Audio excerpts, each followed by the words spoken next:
In today's video, I am going to teach you how to finally organize your Google Chrome bookmarks bar FLAC. Start by opening Google Chrome. Once Chrome is open, look near the top of the window for your bookmarks bar. This is the area just below the address bar where your saved bookmarks usually appear. If you already have several bookmarks there, you will be able to organize them directly from that space. Next, locate the bookmark that you want to organize. Take a moment to identify the one you want to place into a more structured section of your bookmarks bar. When you find it, right-click on that bookmark.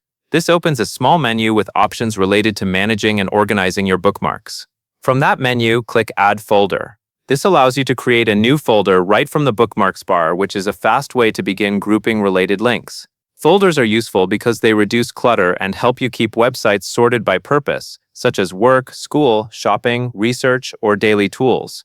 As you create the folder, choose a short and clear name so it is easy to recognize later. Keeping folder names concise is especially helpful because space on the bookmarks bar is limited. If you are organizing several bookmarks, this same approach can be repeated whenever needed.